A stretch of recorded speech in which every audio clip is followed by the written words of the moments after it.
Buongiorno e benvenuti. Tra gli ebanisti piemontesi del Settecento, una menzione particolare spetta anche a Giuseppe Maria Bonzanigo.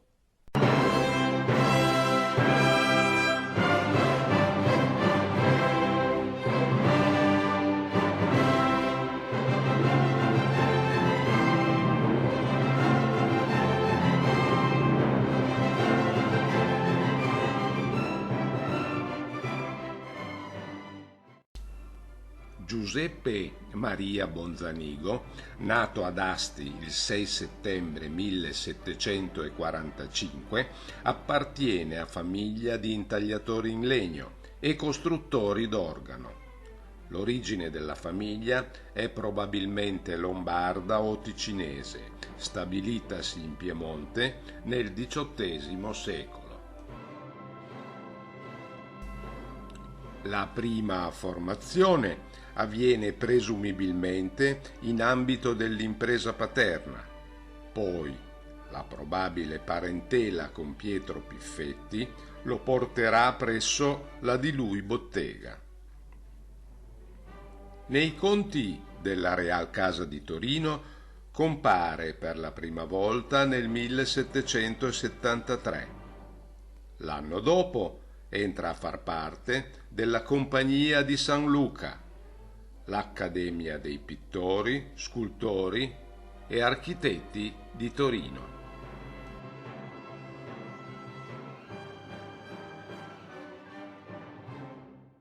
Fu tra i protagonisti, nel suo ambito, della scena culturale subalpina e italiana fra 7 e 800.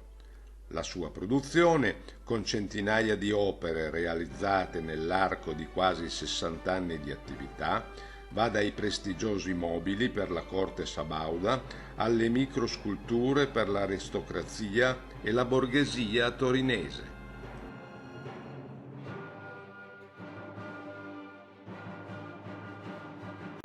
L'attività di Giuseppe Maria, quale intagliatore di ornati lignei e mobiliere, si colloca, come già detto, a partire dal 1775, mentre nel 1787 una regia patente lo nominò scultore in legno di Vittorio Amedeo III di Savoia. Ricoprirà questa funzione fino all'invasione francese del Ducato nel 1796.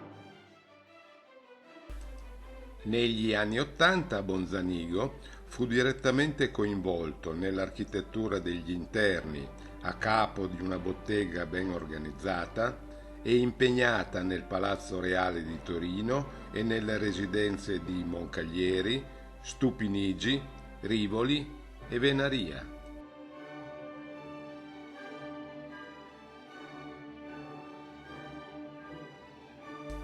Grande fama il Bonzanigo l'ottenne nella produzione delle microsculture, spesso rappresentanti veri e propri ritratti.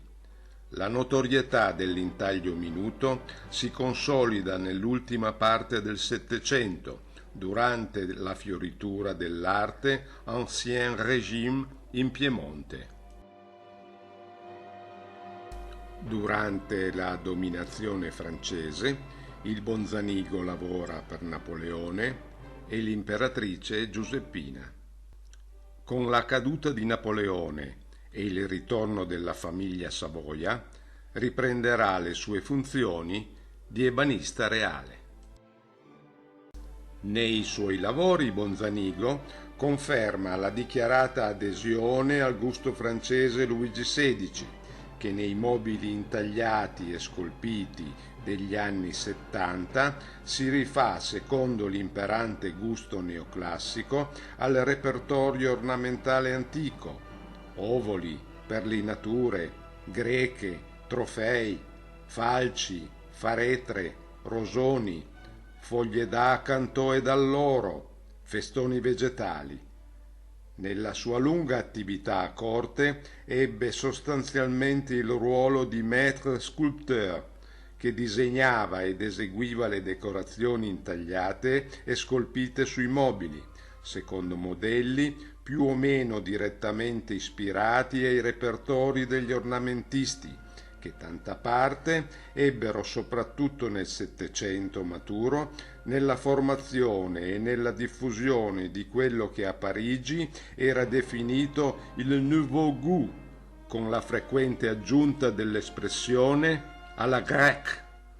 Per gli esemplari di maggior pregio, Bonzanigo seguiva le varie fasi di lavorazione del pezzo da parte di artigiani diversi e per alcuni modelli di corte preparava modelli a cera, creta, legno, che venivano mostrati al committente, diventando, una volta approvati, punto di riferimento per la realizzazione del lavoro. Si spegne a Torino il 18 dicembre 1820. Ringraziando per l'attenzione, vi invito, se non l'avete ancora fatto, ad iscrivervi al canale e cliccare sulla campanellina. Un caro saluto.